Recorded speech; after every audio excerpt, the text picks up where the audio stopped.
Okay, well, um, I wanted to come this afternoon to be able to share some ideas that I believe is considered controversial in the field of occupational therapy, and certainly in the field of occupational science. And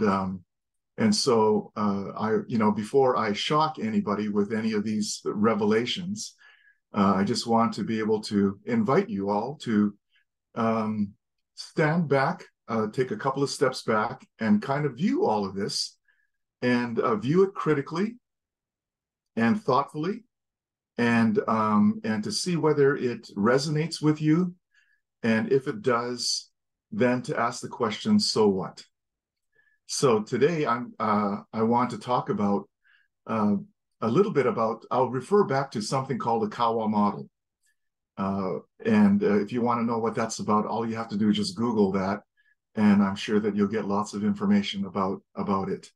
But it is a framework that's used now in practice across all 6 continents, and it is a occupational therapy framework that is based on a metaphor of nature, a river, to depict a person's life flow and occupational therapy, of course, and occupational therapists are life flow enablers. So that's just a little bit of a promotion that I'll give about the Kawa model. But I'll use that as an example to challenge coloniality in our profession, in our practice, but especially in our theory. And so let me now proceed with what I have. Before I give any kind of presentation or talk, I am a critical social scientist. My PhDs are in the areas of sociology, international comparative sociology, and in health and medical anthropology. And so it's customary for us to be able to situate ourselves and to give you a glimpse into where this speaker is coming from, the kinds of experiences that I've had that inform this way of thinking and what I'm saying. And so part of your exercise of thinking critically, I'd like you to also consider where these ideas are coming from. I say very often that theory, models, all of these materials are not things that descend from heaven. They're not grand narratives. They are all situated within a context of place and time. And so I'm going to spend some time talking about where I've come from, where my river has come from, and where it has flowed over time. Okay, well, although I am working in the United States at this present time, I was actually born in Japan, in the southernmost prefecture of Japan, a place called Okinawa. Okinawa, the actual Japanese term, word for Okinawa, written in the Chinese characters, is rope in the offing. It's like a rope has been cast into the sea. And if you ever see a map of Okinawa, it looks like a little bit of a rope that is peeking out of the water. But what's important about this situation is that it is pretty much equidistant, or at least very near Japan, the mainland of Japan, as well as the Korean Peninsula, the coast of China, very close to Taiwan, and as well as close to the Philippines. And it is in this current day, it is a strategic location, so much so that the United States of America has installed a massive military installation there. But the Okinawans have always been known to look at the ocean and the sea as a highway to other places, as opposed to the mainland of Japan that believed that the ocean was kind of like a wall, a barrier, something that kept the nation isolated. That's a little bit of significance about Okinawa. In the early 1970s, my family had then moved to Vancouver, Canada. And that is where I went through most of my tertiary education and trained to become an occupational therapist. Um, Before I went into OT, I completed a Bachelor of Science degree in exercise physiology, exercise sciences, or kinesiology. And I then enrolled in a physical therapy or physiotherapy program until I saw the light and did the most audacious thing, and that is to quit physiotherapy and to go into occupational therapy. And it has been the very best decision that I've ever made in my life. And I just turned 63 3 days ago. And I still am very, very happy that I found this profession, or that this profession found me.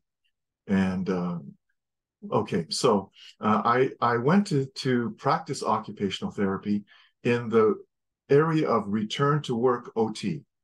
Some people would call that vocational rehabilitation, but it's really about helping people to return back into the workplace after they've had a disruption in their lives. And so I began to practice in a city on the west coast of Canada known as Victoria. And for those of you who are in the UK, you'll notice that that these names are significant. Captain George Vancouver, who founded Vancouver, was, of course, British. And Victoria is a city that's named after Queen Victoria. In my adult life, I had a chance to return back to Japan on 2 occasions. And most recently, it's not so recent anymore because I left in the year 2002. I was involved in helping to establish one of the first occupational therapy programs in a private university, but certainly one of the few OT schools that existed there. I was there to help them by establishing a program. And that's significant because that is where the seeds of the Kawa model are from. It was from some tensions and some conflicts that I encountered there that led to the need for a model like the Kawa model. I've also worked in a place in Western Japan known as Okayama or Kurashiki, where I taught at a university there, and then made my way back to, our family made our way back to North America. And I was invited to join the faculty at Dalhousie University. The person who hired me was somebody by the name of Elizabeth Townsend. And so I worked together with Liz for a few years before another well-known Canadian occupational therapist, Helen Politaiko, over at the University of Toronto, invited me to come and join the faculty there. So, and then during that time, I've also spent some time down in Australia at the University of Queensland in Brisbane. And then, so when I reached about the age of 50 something, I was thinking about, well, what do I want to do with the rest of my career? And instead of just retiring as a professor, I had this itch within me to want to experience some academic leadership in occupational therapy. And I had an opportunity then to go to the United States to a place called the Medical College of Georgia. And so that was my entry into the United States. And I was the director of the occupational therapy program there before I was then invited to go to Boston and to join the good people at Massachusetts General Hospital to serve as the dean of their graduate school. And then after that, I had a neck injury that required me to take some time off, on a medical leave. And it was during that time that COVID occurred. And My family convinced me that being a dean was going to kill me, and because of all of the stress and the responsibilities. And so I was persuaded to come back into my first love, which is teaching. And this is where I'm at right now at a place called Duke University. Okay, well, so my life has really been about acculturating into different locations, into different cultural contexts. And it's the tensions that are contained in these experiences. And many of you have had similar experiences. This has really been the ground from which my academic itches and curiosities have come from.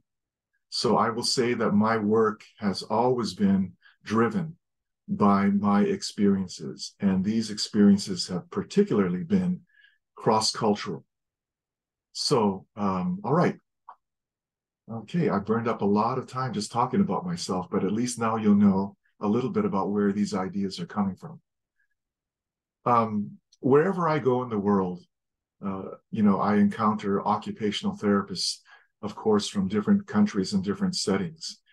And but one thing that I'm always left with is the sense that occupational therapy is going to have to change. It's going to have to continue to evolve. And we cannot just continue to stare at our own belly buttons, our navels, and think that the whole world revolves around us and how we think and how we do. But I will say that in order for occupational therapy to survive and to thrive and to grow, it has to pay greater attention to society, to communities, and to ensure that what we have to offer, what we have to bring, is truly helpful and, of course, then relevant to the day-to-day needs of our clients everywhere. So I think that probably this age that we're in right now, some people will call it the postmodern era, is the time for us to really take note of the fact that there are big paradigmal changes that are occurring. And just the very fact that the first thing that you touch in the morning when you wake up is your mobile phone, and probably the last thing that you touch before you close your eyes to sleep at night. And all the way in between, we've become really dependent on this device that keeps us in contact perpetually with information and, most importantly, with other people.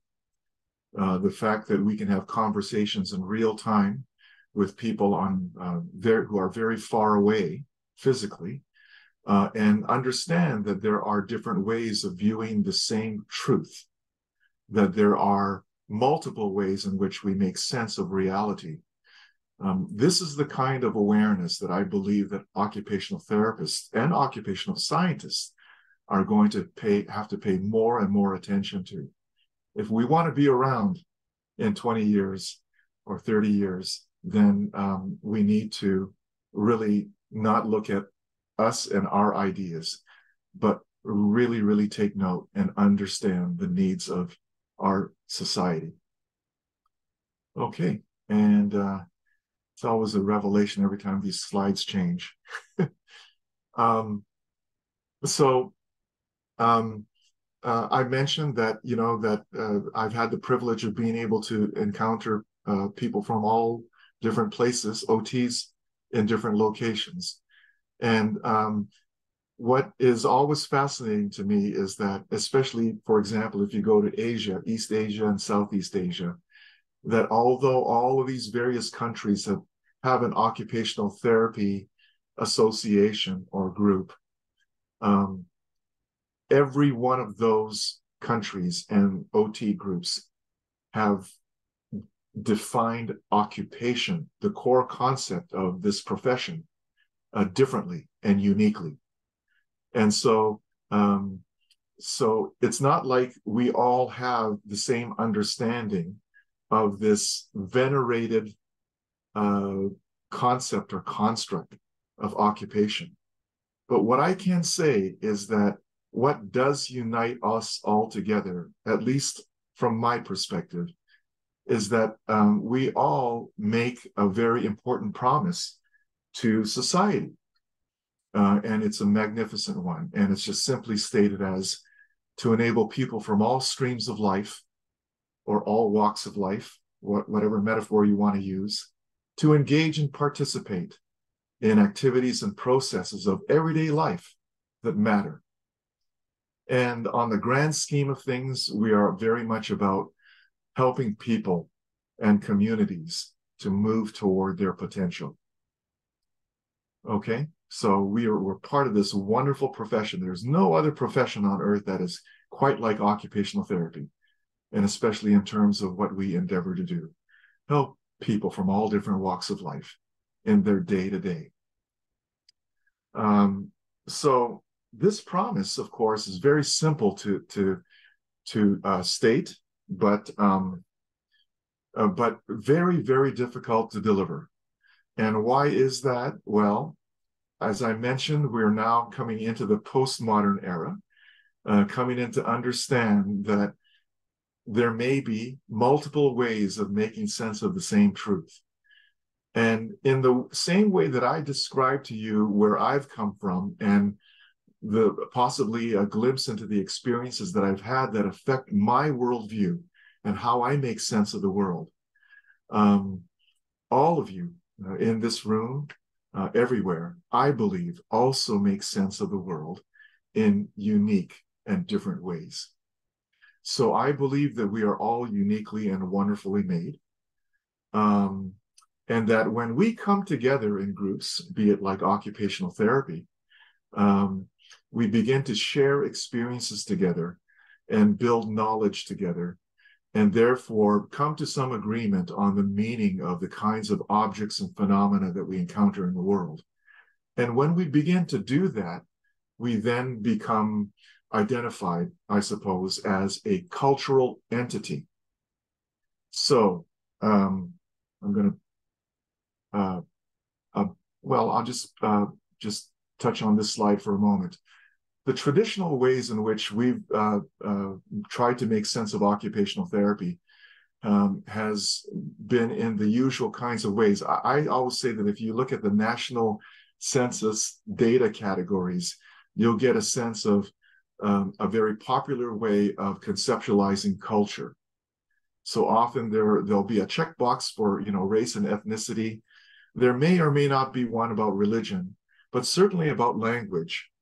Not so much about clothing or food, but in terms of the grand sense, the general feeling out there when you hear the word culture, these are the kinds of things that kind of pop into one's mind. And but what I want to point out about this is that this is really based on the unspoken assumption that culture is something that is embodied, that it often is reduced down to a static marker of distinction. And so we just equate race and ethnicity or person's religion or the patterns of clothing that they wear and what they eat and so on. We kind of equate that as being, well, that's the characteristic of that person. It resides in that person. But what I want to have you think about is to define culture in a much more progressive way. And as I've just described, about spheres of shared experiences and the ascription or giving of meaning to objects and phenomena in the world. And so what I'm referring to here is that when we come together in groups and we experience things together, we begin to establish common meanings for the phenomena and the objects that we encounter together. So much so that somebody outside of that particular group or culture may not understand the same objects and phenomena in the way that you've come to understand it.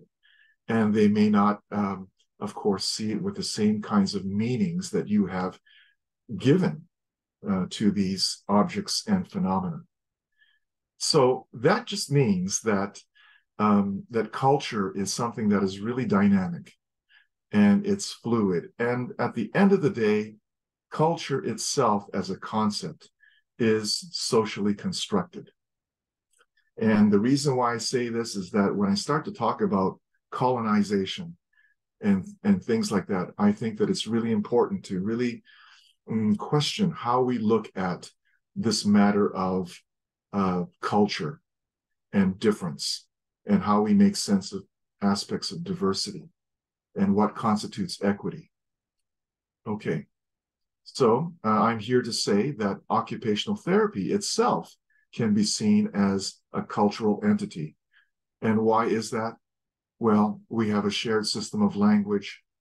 We've come to have common learned values. We have some, unspoken but agreed upon rules of what constitutes professional conduct. And, our practices are a window into our established social practices. And we also have institutional conditions of knowledge production.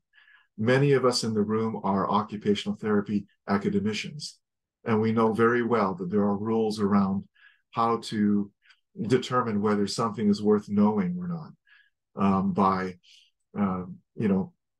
making sure that our work, the knowledge that we uncover is accepted for publication in a peer-reviewed journal, for example.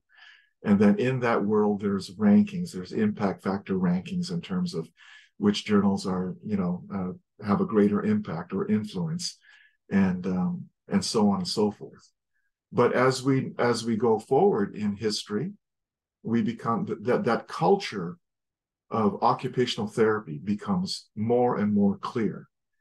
And so I'm just going to have to move a few things on my screen. All right. So it begs the question, of course, then, if the culture of our profession today, is it relevant to the worldviews and daily life realities of our clients? And it's a very important question to ask, because many of us go into school to become OTs, and we come in assuming that there is a correct way to do occupational therapy. And that we're just assuming that all of this stuff that we learn and that we do is going to be relevant to our clients, regardless of their diversity or their cultural locations or where they're coming from and what kinds of shared experiences they've had in their lives that define reality for them. Okay, so that's one of the first critical questions to ask. Is occupational therapy and our practice relevant to the worldviews and daily life realities of our clients? Are we relevant? Do we match a need that the client has? Okay. And so, I'm probably belaboring the point that that we all make sense of the world in unique and separate ways, in distinct ways. But, this is the question: how well do our perceptions and interventions address our clients' perceptions and experiences of their day-to-day realities? It's a question that I believe that we have neglected to ask. And if we don't ask this question and respond to it and be brave and be courageous and begin to really critically look at what we do and how we think and how that needs to also change and evolve. I reiterate again and again, this is what's going to determine whether occupational therapy thrives and continues to roll along as something very useful to society. Okay, so I want to take you all through an exercise, and by asking the question, do we all make sense of reality in unique and different ways? And how much of this stuff comes to us within our DNA, and how much of this stuff is learned?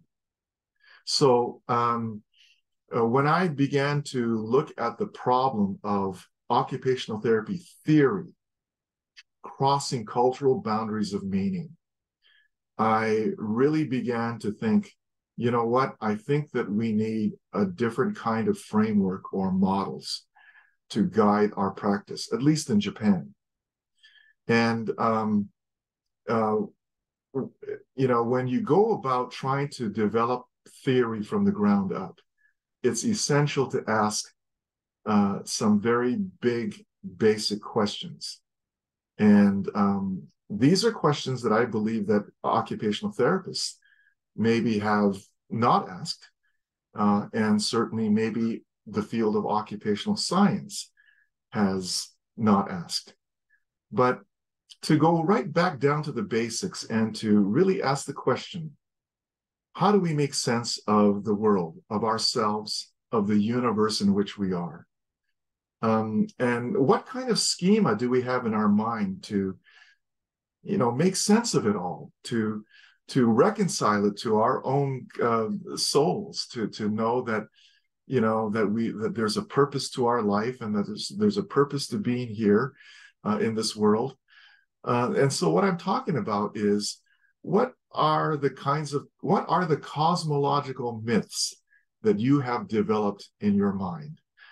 And I'm talking about,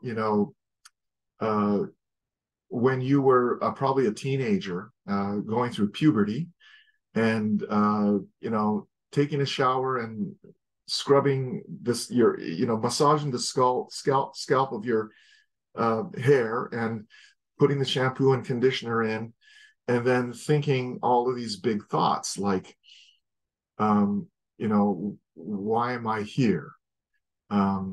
Is there life after death? Is there really a God? Where do we go after we die? Why am I so good looking? And, why me? Those kinds of questions. We're in this exercise of really trying to define our being, and trying to just make sense of it all. If we're going to be walking down a path, we'd like to kind of know what is around that path and where that path is leading to.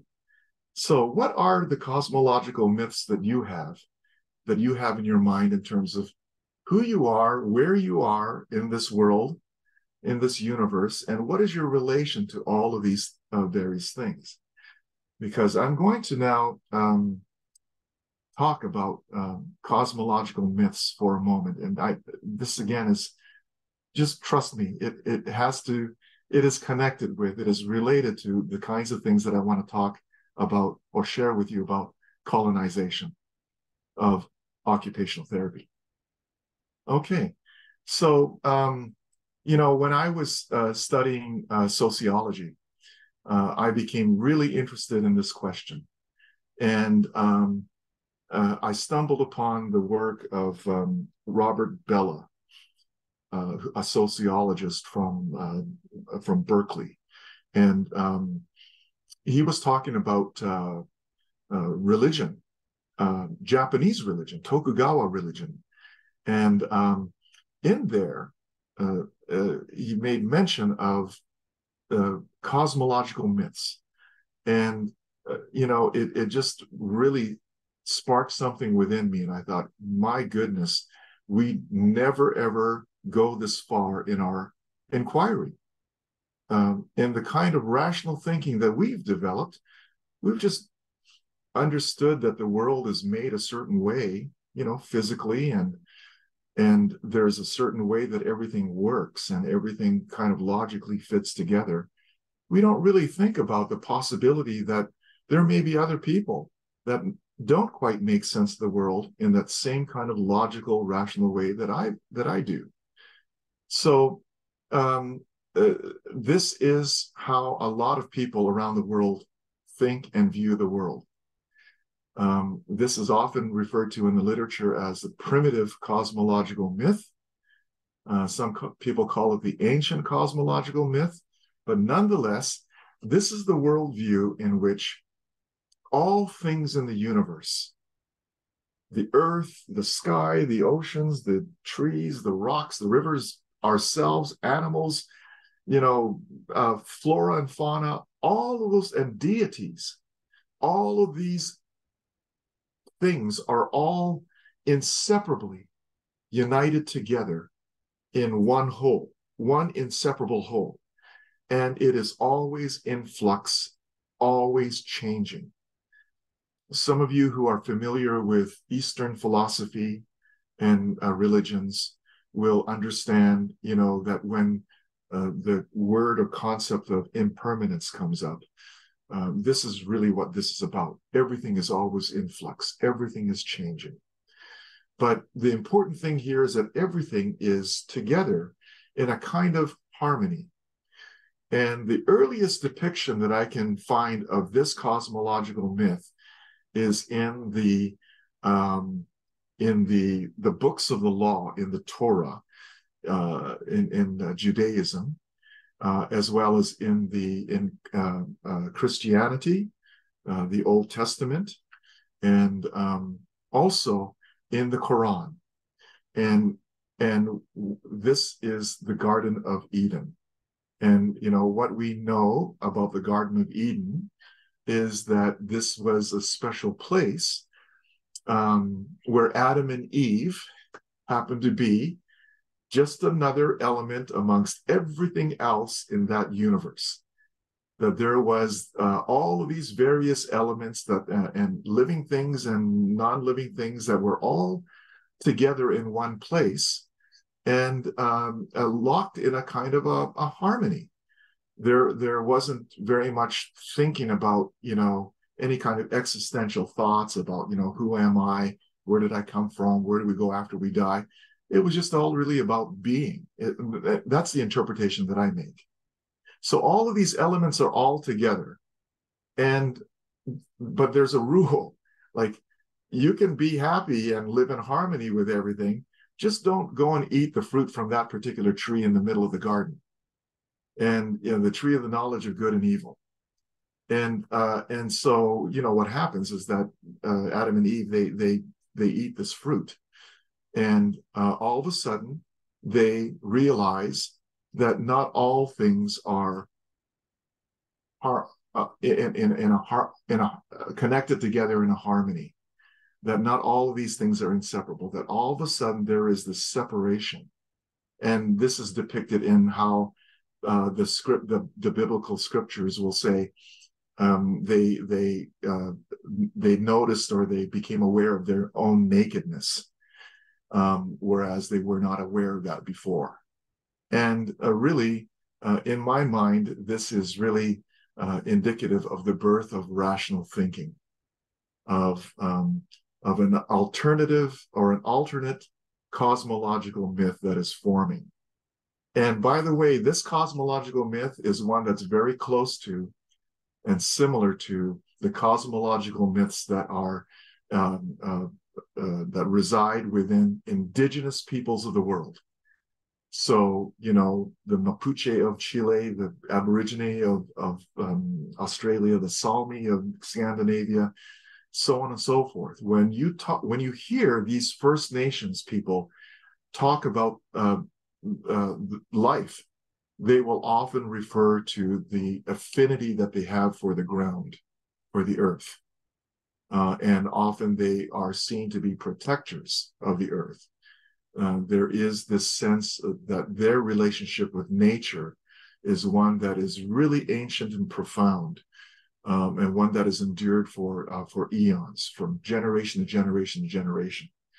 So I think the next slide shows that, it's the First Nations peoples of the world that view the world in a similar kind of way, where all of these elements of the universe are together, always in flux, but there is this harmony that exists. Okay, so then something happened. They ate the fruit, and they began to see the world in some very interesting ways. It's almost like Adam and Eve just got full of all of their full of pride, belief in themselves, and they kind of like became like God. And so the world around them, they decided, well, I'm in charge, so I'm going to make sense of the world around me in this particular way. And so this is what we call the Western or modern cosmological myth. And that's that was once was this united, inseparable whole has been radically taken apart and separated into different distinct entities. So in this particular cosmological myth, if I was to follow in the Judeo Christian Islamic scriptures, it would, again, the earliest depiction that I can find of this kind of separation is in the story of Moses. Start speaking about the Torah and like Adam and Chava. Yes, yes, and so the story of Moses going up the mountain to have a meeting with God in the form of a burning bush. And, here is where we see this separation of a person and of God.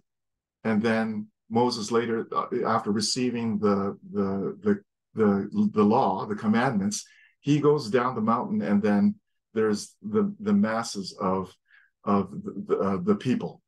And so here is this clear stratification. And as you can see in this particular depiction of this Western cosmological myth, we can see that all of these various elements of nature have been distinctly separated.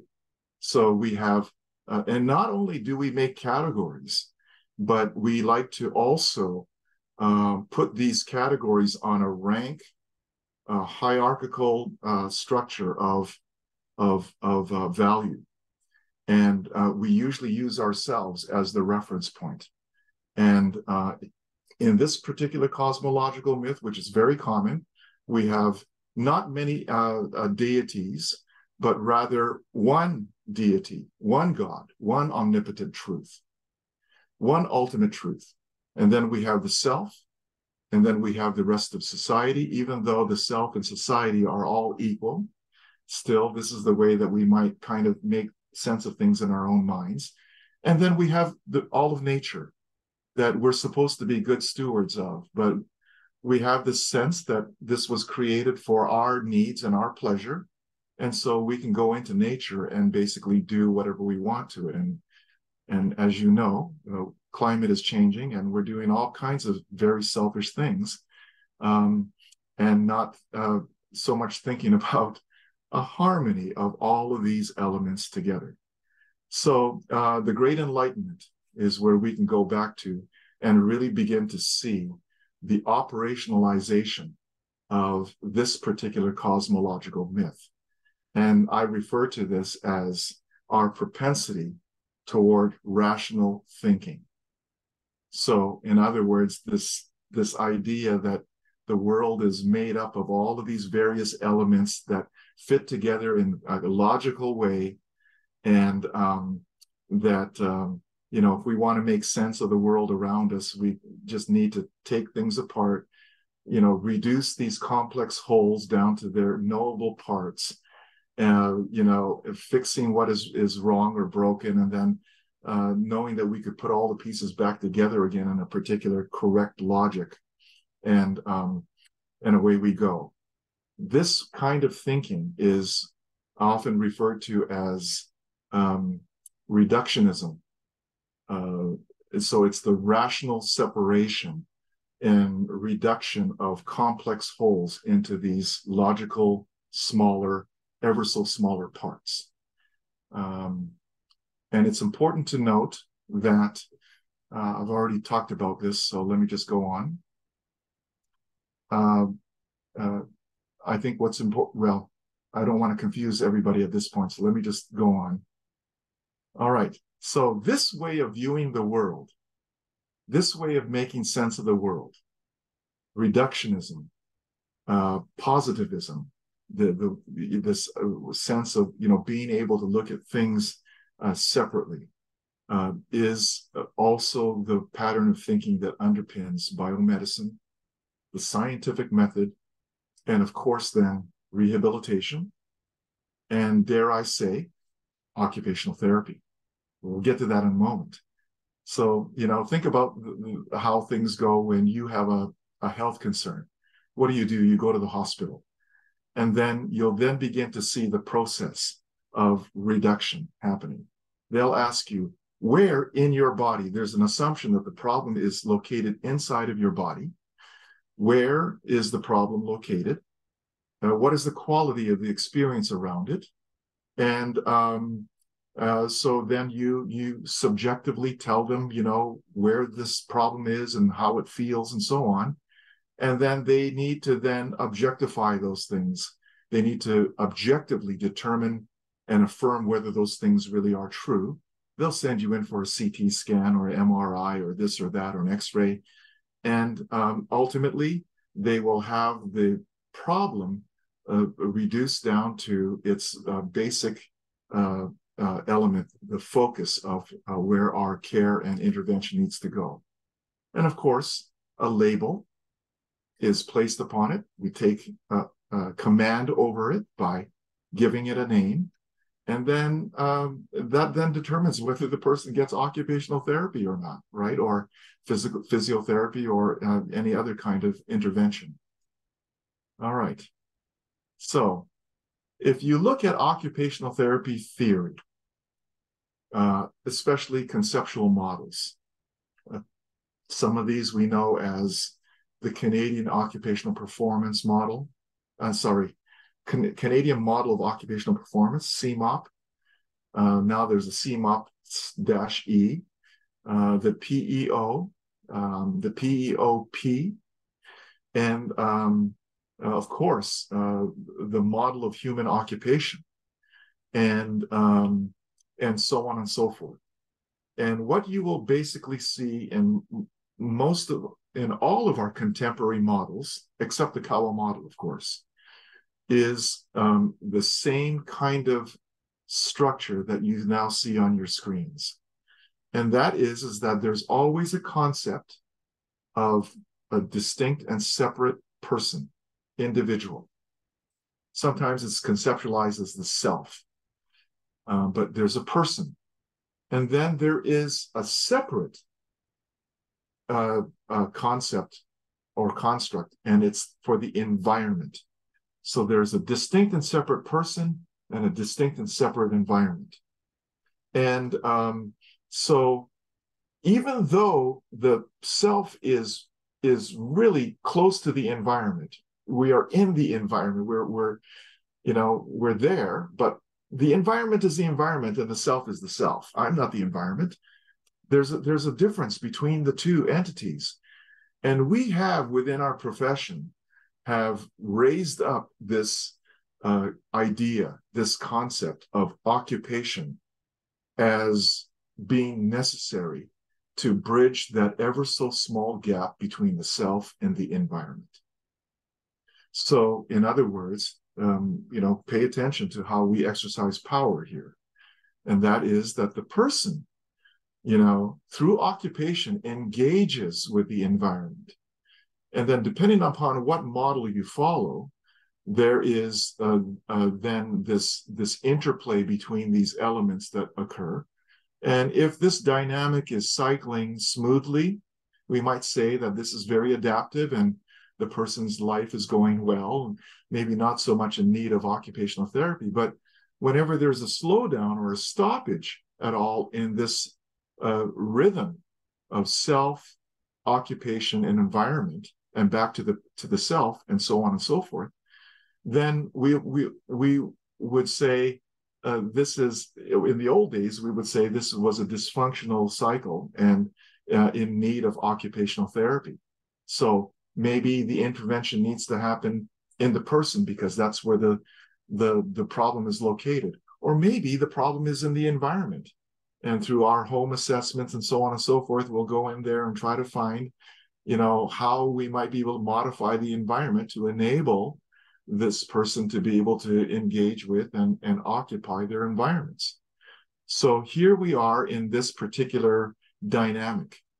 And this is the basic rational explanation of occupational therapy in these contemporary times. So here we are, we see a separate entity for the person we see a separate entity for the environment, and then we have occupation as the yellow arrow necessary to bind the two together. And I'll just add that in the same way that in the modern cosmological myth, all of the elements were not only separated, but put on a hierarchy of power or value, is that the same exists here. There's an assumption that the person should have some kind of mastery over their actions, their activities in the environment. We should be able to exercise some command in our ability to navigate the environment around us and to be able to engage with it, and in that process derive a better sense of well-being. Okay, so when I took this, I talked earlier about how, you know, my work and my ideas have come from real life experiences of acculturating into different spaces. I went to Japan to teach occupational therapy theory. And I was teaching, you know, the model of human occupation, which was my go-to model, and the Canadian model. And I thought, these are just so simple. I'll just explain it slowly in Japanese language and they'll all get it. Well, they didn't. They couldn't make sense of it. In fact, to this very day, the Japanese cannot make sense of the concept of occupation. What an astounding thing for me to say.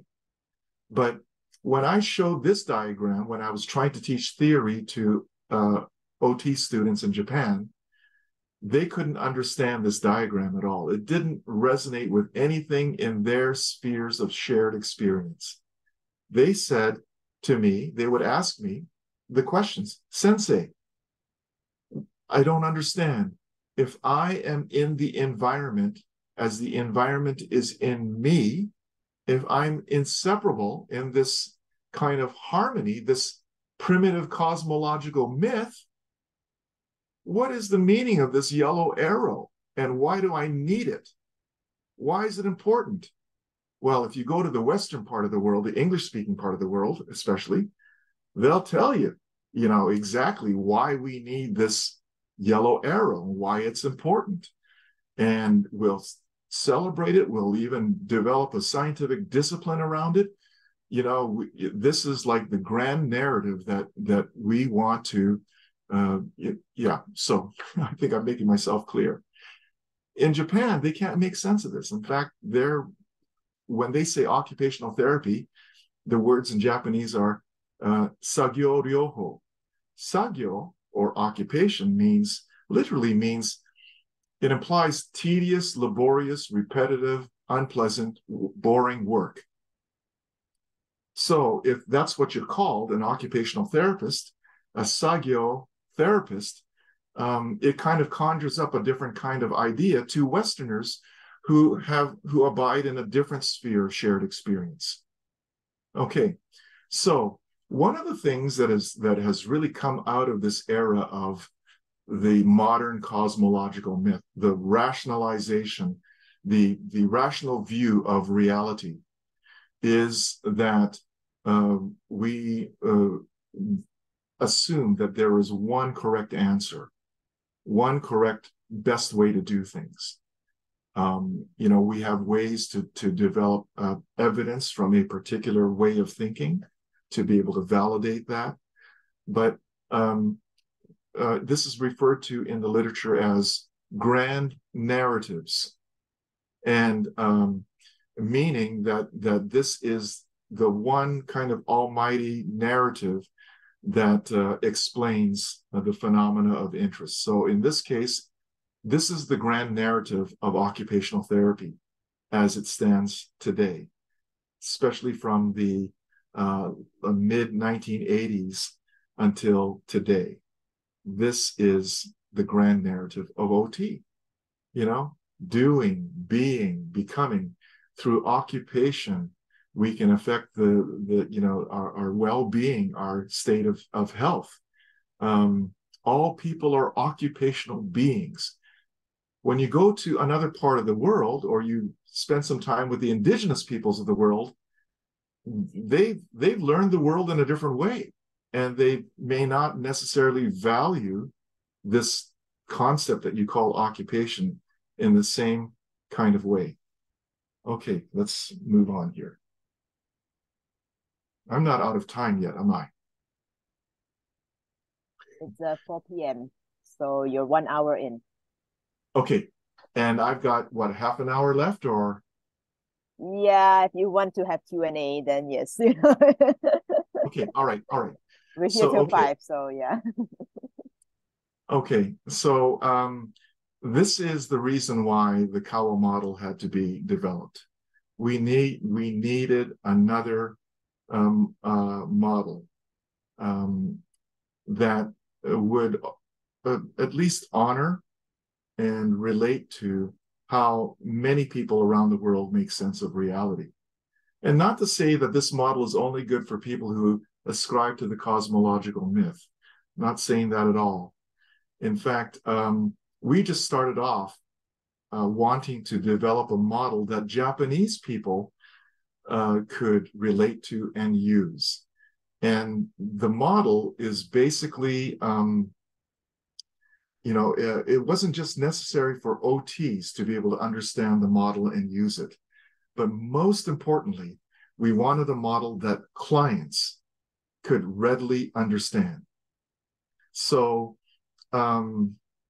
we don't realize it, but the way that we use models in the Western world, the grand narrative is like, it's like a set of glasses that we've acquired, and all of we listen to the client's life and their day-to-day realities and their phenomena, and then it gets filtered through and translated into our occupational therapist brains as these ideas around self-efficacy and volition, habituation, performance, and whatever concepts of a model or theory that we're espousing. The client's narrative gets filtered through, and it gets changed into a different language and is made sense of in a particular way according to a particular grand narrative.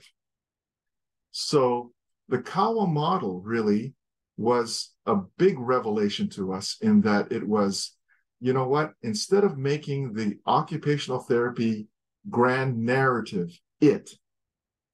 let's now make it the client's narrative, their explanation of their day-to-day realities, told in their own words and on their own terms. Let's develop a framework that will enable the client's narrative to come forward, and for us as OTs to first of all sit back and try to understand that narrative as best as we can. It's like we needed a metaphor, a common concept or language that we could use to help others understand what we mean, and also the other way around, for the client to be able to relay to us in a way that we can understand what their struggles in day-to-day life is about. So the Kawa is a metaphor of a river. I'm not going to be teaching the Kawa model. I'm just assuming that everybody has heard of it. And if you want to know more about it, you can go and research it. It's there. But what I do want to stress is this, is that the Kawa model is different in that I'd now like to refer to it as a postmodern product, that we've come from an era, the modern era, and modernist thinking is one that makes these assumptions that there is one best way, one correct answer, one way to interpret truth, one way to validate and verify truth. And the modernist way of thinking also tends to gravitate toward grand narratives. All of our occupational therapy models, well, most of them, have been developed in modernist thinking. We've taken our ideas about theory from the world of science, and we've built these frameworks that are not only used rationally, but they're used universally. So one model is assumed to be good for everyone everywhere, regardless of diversity or where you're located or what your sphere of experience has been. And in your countries, those of you who are not from the UK or from North America, you'll notice that your own occupational therapy associations and groups in your various countries are importing these models as is, translating things into your language, and then basically trying to learn how to apply that model on in your communities. And in many ways, there are many instances where that is not, it won't work. You're going to be spending lots of money on some expensive books, but at the end of the day, it's like theory. It's like, what connection does that have to reality? These are great things to learn in school and definitions to memorize, but at the end of the day, this is what my practice is about, and I don't need any of that stuff, or that stuff doesn't relate at all to what it is that my clients need from me. So so what I've said is really controversial, to say the least. To be able to take all of these models and frameworks that we have in our great profession and to be able to say these are limited in terms of their in terms of the worldviews and realities that they describe and depict and ascribe and aspire to. So then,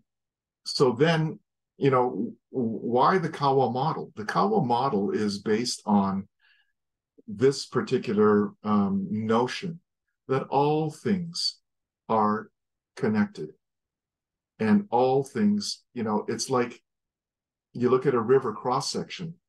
You change one element in the river, in that river, the whole river changes.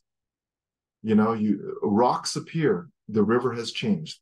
The river walls have become thicker, the river has changed. The volume of water that is coursing through the channels, again, it affects the whole thing. And in that way, it's like all aspects of the universe are seen in context there and in their relation to one another.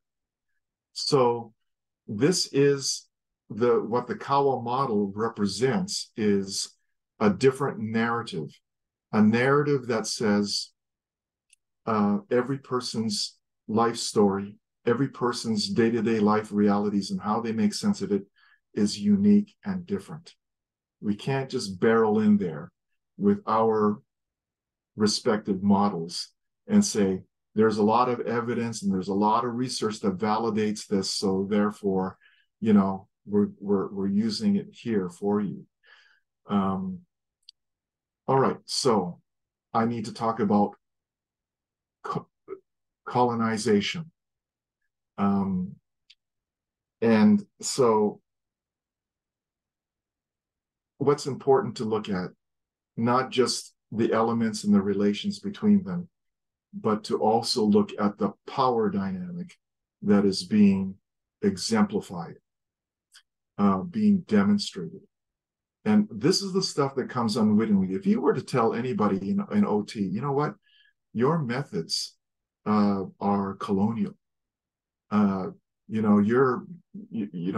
models, the way that you put them together and use them as grand narratives and foist them on everyone everywhere, regardless of difference, that's very colonial. But all of the OTs that I know don't want to oppress anybody. They don't want they don't want to colonize anybody. But they don't realize that some of our methods, some of the patterns of our practice, and our theory and how we use our theory, that mimics or runs in parallel to the similar kinds of dynamics that we see in colonization. So in ancient times, let me just say the Japanese have gone into other lands and have colonized other people. So I know that many of you are in the UK, and there was a time when the sun never set on the British Empire. But really, this was about a time, I mean, the Germans and the Dutch and the Portuguese, I mean, everybody in the north, in your part of the world, was kind of doing it. They would go to these lands in the south, and they would occupy these places and basically not only take the resources that they needed, but they subjugated the people to them and, made them speak your language, made them maybe alter the way that they dressed and their patterns of everyday life, food, all of those kinds of things. I mean, that is really what was happening. And now we're in this post-colonial era, and we've become a little bit smarter to these kinds of inequitable, unfair dynamics of how human beings treat other human beings. And so what I'm trying to say is that the pattern of how we use our models, when we take one narrative that comes from one particular sphere of shared experience, usually the author of the model, and their view of what ideal occupation is, and their conceptualization of the world, be it self or person or individual. I think it's important to know that in the Western world, yeah, that's why the concept is individual rather than a collective. And the value that we place on independence and how that's necessary, how we need to set goals, and all of that. This is all part of the same power dynamic that we exercise when we use our models in this particular way. And so this is what I mean about colonizing. Well, how occupational therapy can, especially unwittingly, colonize their clients and communities in which we move and practice, as we take these materials and take these practice patterns and take these imperatives and goals, and then basically assume that if it's good for us, it has to be good for you. And so we're doing this benevolently. We're wanting to help you. We're maybe even rescue you from yourselves. All joking aside, we want to help. And that's the attitude with which we bring our services. But let's now pay attention to the power dynamic. So what happens then when we take ideas and imperatives for OT practice across cultural boundaries of meaning into other cultural locations? We have this phenomena of how the target population imports these ideas, and believing that this is how we need to do things if we want to keep up with what is at the cutting edge of practice in the world. We need this. We need to study exactly what you guys are doing over there, and we need to mimic that. We need to do it just as well. However, there is an unequal, the equilibrium is not necessarily there. We might think that we're acting fairly, but really what we see is a power dynamic. And we do this whenever we go into our clients' lives, and we bring our instruments and our universal models and universal ways of doing things, because they've proven to be the best and the correct way to do things. And then we might listen to the narrative of the client, but at the end of the day, the materials that we use and introduce are things that are, well, the word in medicine is patient. The person receives that intervention and that care. And we don't really realize that this kind of power dynamic is actually occurring. So how do we, if in 2003, I wrote an article in the American Journal of Occupational Therapy, and it was called Toward Culturally Relevant Epistemologies in Occupational Therapy. And what I was trying to demonstrate in that article was really the need for more models in occupational therapy, models that were much more culturally safe. So how do we take this particular problem? It's of great grand magnitude, this pattern of taking one particular model and then foisting that onto everyone everywhere as if everybody experienced reality in daily life in a similar manner as me. That's a problem from my viewpoint. And in many ways that mimics the dynamic of colonization. How do we fix this? What is the antidote? How do we change it? Well, what we do is we turn that power dynamic on its head. We turn it upside down. And now make the client's narrative of their day-to-day realities the center of the universe.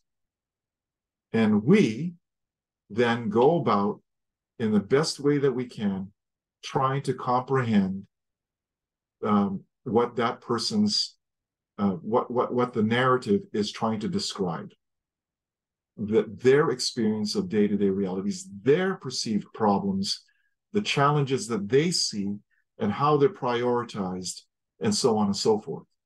And then we use these great learned minds to be able to think, how can what I have to bring help this person's river to flow more powerfully, better?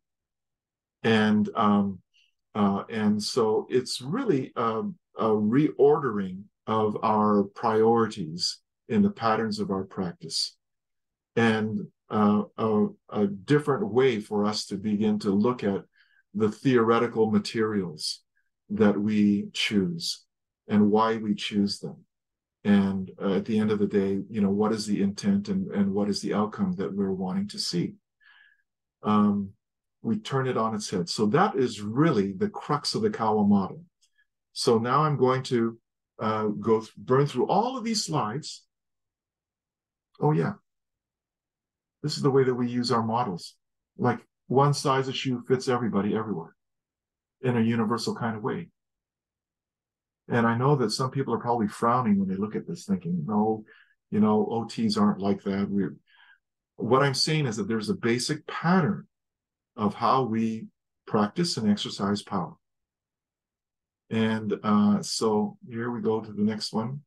And of course, I've talked about, our concepts. Well, let me just go on. Yeah, we turn everything on its head. That is what we've tried to do with the Kawa model.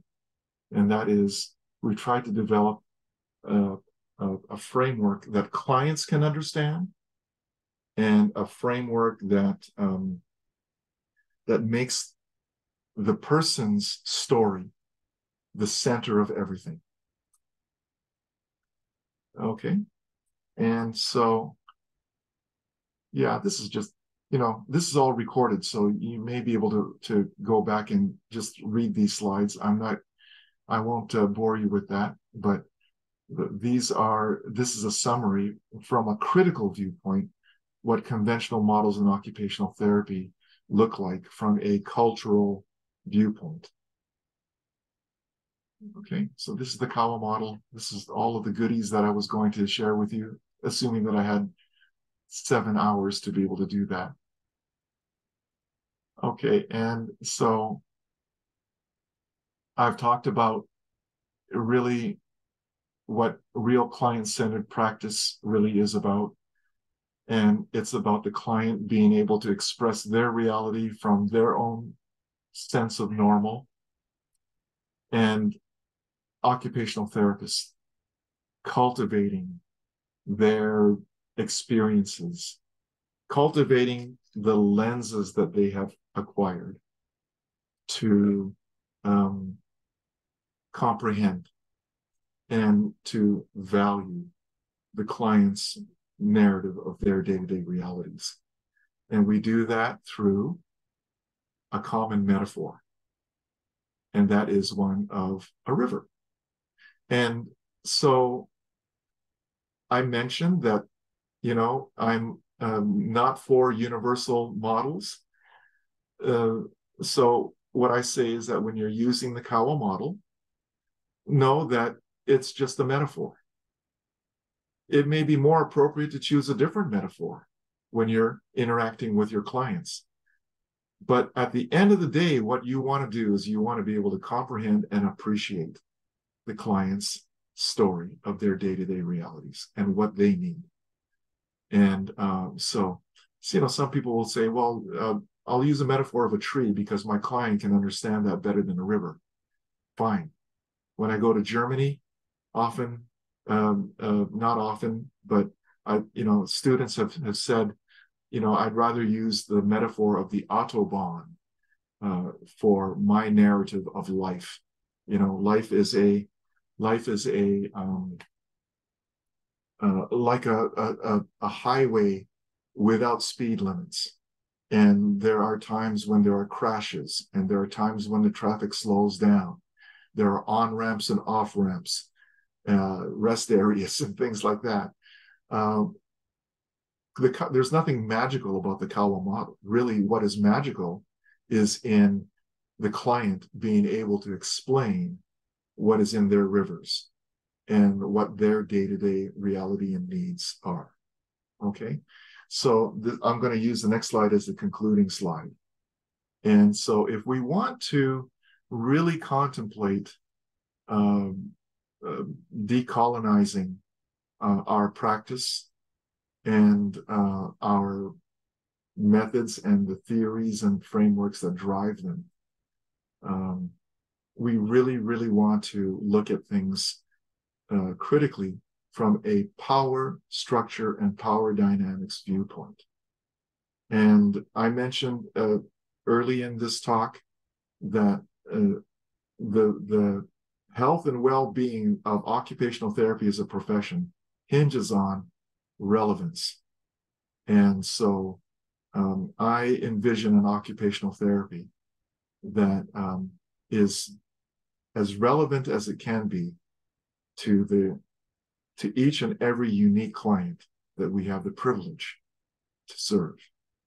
And so here is the most important lesson about the Kawa model.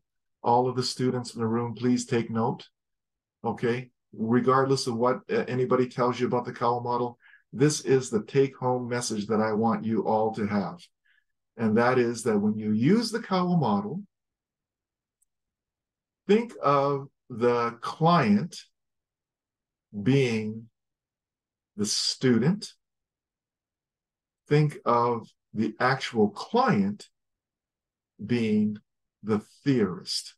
So I said that in reverse order. Think about the client as being a theorist who develops a model to explain their experiences of everyday life, and maybe even explain what happened before historically in their lives and where they would like to go. In other words, where does the river come from? What kind of experiences have you had upstream that affect your life today? And how would you like your life to flow in the future? So the client is a theorist who builds a model to explain their story, their experience. And you, as the therapist, becomes a student of the theorist model and asking probing questions. What is this rock here? Why is it so big? I imagine that it would have been much smaller in your river, but why is it drawn like this? The theorist will tell you. They'll explain to you the concepts in their model and the principles that tie those concepts together. They will basically teach you their realities of their activities of daily living, their experiences of daily living, and what they aspire to do in their daily living.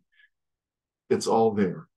And you will take the time to be able to comprehend and appreciate that your client's model as best as you can.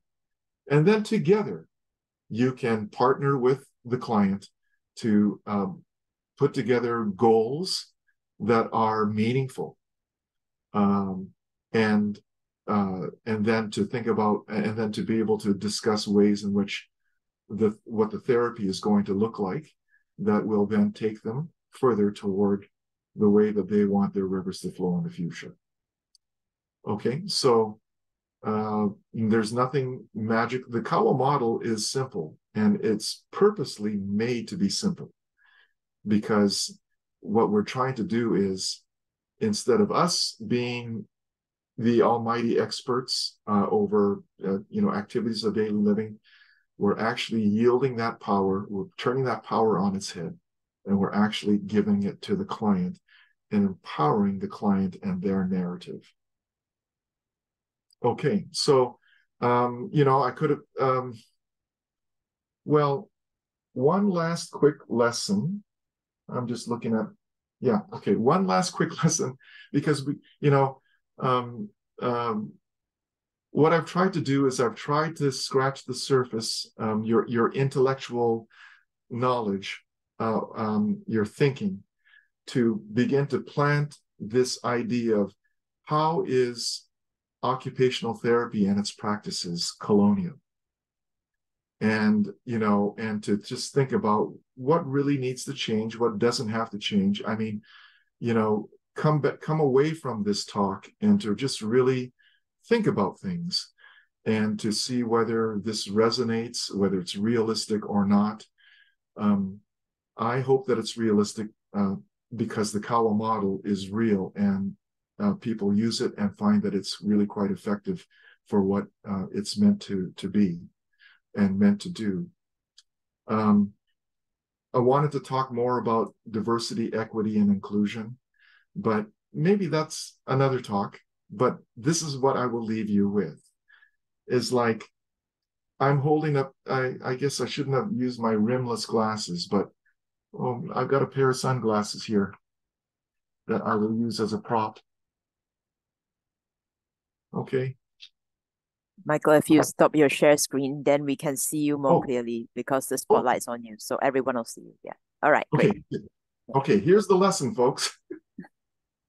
All right. Okay. So here's a pair of glasses, a pair of spectacles, I believe that they're called in the United Kingdom. Here are some spectacles, and I want you to think about that these are the lenses through which you view the world and make sense of reality. And, that means understanding if what you're looking at is real or not, whether it's dangerous or safe, whether it's beautiful or not so beautiful, whether it's morally right or morally wrong, good or bad, and so on and so forth. These lenses, when you have them on, as you're looking at and encountering these things, you're making sense of it through a kind of a filter.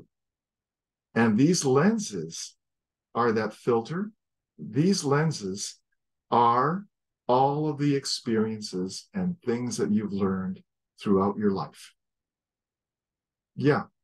Ever since you were in your mother's womb, as an infant, being held and nurtured by your mother, by your parents, and what you observe in the relationship between, and how people talk to one another, how your parents relate to each other, how you relate with your siblings, with your friends, what you learn in preschool, what you learn in kindergarten, what you learn from the television, from like Teletubbies and other treats that have come from the UK, which I just think is just so difficult to make sense of. But anyway, the dinosaur guy with the purple dinosaur guy, what you learn in church, what you learn in school,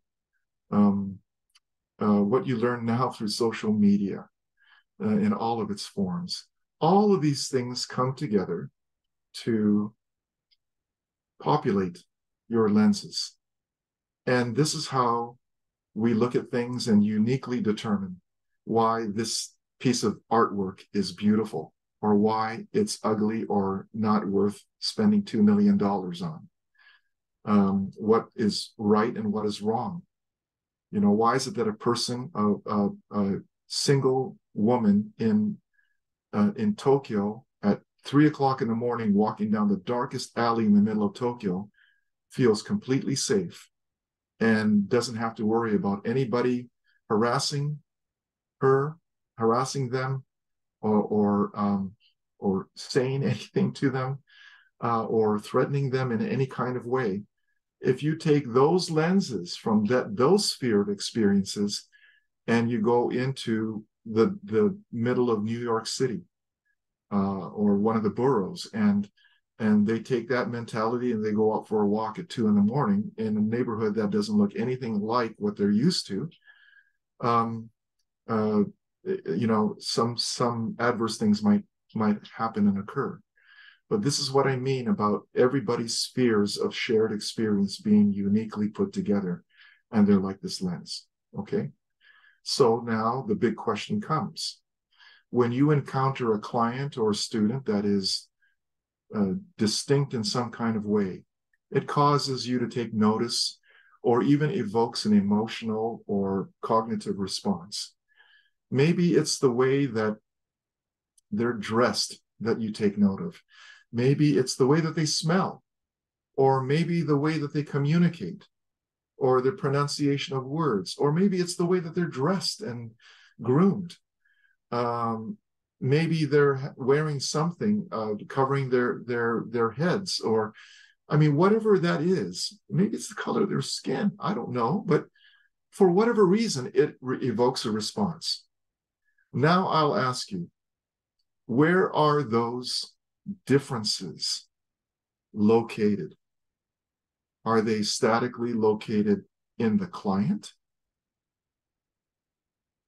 Or are they located within you, within the lenses that you have acquired throughout your life to this point in time? Because where you locate these differences will determine what you're going to do about it. And so if you locate these differences in the other, then there will be this sense or desire to want to change the other, to make them meet your particular standard or some basic external standard of what is normal, what is good, what is beautiful, what is right, what is safe, what is normal, and so on and so forth. But if you locate them in here, you'll develop an interest in wanting to know context. This is what I tell my students. They all laugh at me, and I say, this is what it means to be woke, is to be able to see phenomena and objects in front of you, to have a curiosity, but to understand that, like a river, there's a context that explains all of that. And you want to take an interest in acquiring those into your own lenses. If you look at these issues around racism, of all kinds of different isms, you'll notice that many of these distinctions are being made from the kind of thinking and worldviews that we have acquired in our own lives, what we've learned. And if we've learned things to be rationally separated and, you know, on a particular hierarchy of importance or value and so on and so forth, yeah, I realize that I'm just so far over time, but I hope that what I've come to share with you today has stimulated your thinking and has gotten you to think about your profession. And I hope that people feel empowered to be able to take ownership over our profession and to be able to say, I want to see these kinds of changes occur, or I'd like to have this another way of thinking also be considered. in how we go about doing our things when we bring our services to society. Okay. So that's it. It's my own fault for rambling on and going All ahead right, of we time. started 10 minutes in, I think. So I think you ended about right.